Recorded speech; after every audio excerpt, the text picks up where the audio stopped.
ব্রেকফাস্টের কথা ভাবলেই মনে হয় এমন কিছু বানাবো যা তৈরি হবে চটজলদি, অল্প উপকরণে বানানো যাবে, আর একঘেয়েমি থেকে একটু নতুনত্ব হলে বাচ্চারাও খুব চটপট খেয়ে নেবে।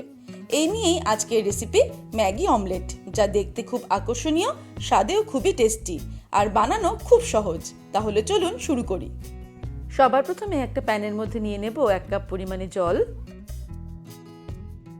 জলটা গরম হলেই আমি নিয়ে নিয়েছি একটা ম্যাগিটাকে একটু ক্রাশ করে নিচ্ছি।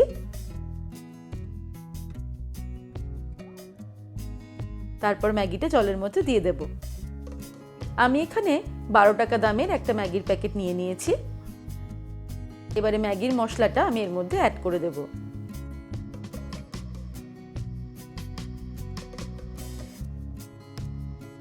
তারপর ভালো করে মিক্স করে দেব।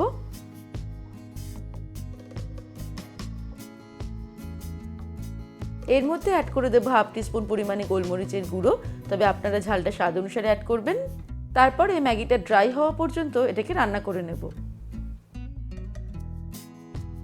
ম্যাগিটা আমাদের রেডি হয়ে গেছে। এবারে একটা বোলের মধ্যে আমি ম্যাগিটাকে নিয়ে নেব।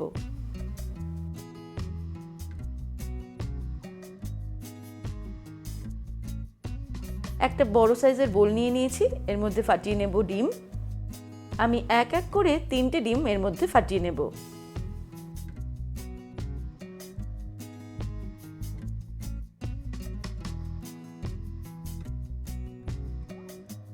ডিমের মধ্যে দিয়ে দেব 1/2 টিস্পুন পরিমাণে নুন, দিয়ে দিচ্ছি কিছুটা পরিমাণে রেড বেল পেপার কুচানো, 1 মুঠো ক্যাপসিকাম কুচি দিয়ে দিলাম, 1 মুঠো দিয়ে দিচ্ছি কুচানো পেঁয়াজ,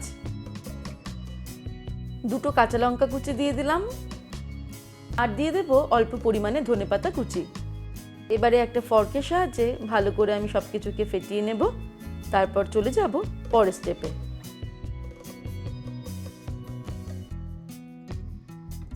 এবারে একটা প্যান গরম করে তার মধ্যে নিয়ে নেব এক্সট্রা লাইট অলিভ অয়েল।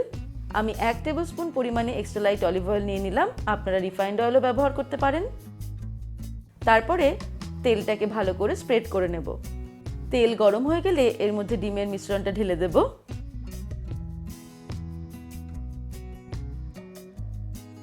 ফ্লেমটাকে মিডিয়াম টু লোতে রেখে 3 মিনিটের জন্য এটাকে ঢেকে দেব। 3 মিনিট হয়ে গেছে। এবারে তৈরি করে রাখা ম্যাগি আমি এই অমলেটের উপর দিয়ে ভালো করে স্প্রেড করে দেব।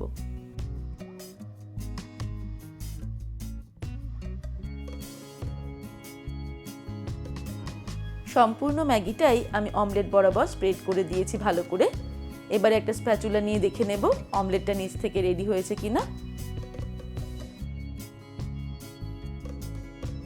যদি এটা রেডি হয়ে যায় তাহলে 2টো স্প্যাচুলার সাহায্যে এইভাবে এটাকে ফোল্ড করে দেব, আর তারপর গরম গরম ম্যাগি অমলেট সার্ভ করব। ব্যাস তৈরি হয়ে গেল আমাদের প্রিয় ম্যাগি দিয়ে ম্যাগি অমলেট রেসিপি, যা আমাদের রোজকারের ব্রেকফাস্টকে একটু নতুনত্ব স্বাদ দেবে। সাথে বাচ্চাদেরও দেখতে যেমন ভালো লাগবে, আর ওরা কিন্তু খুবই মজা করে খাবে।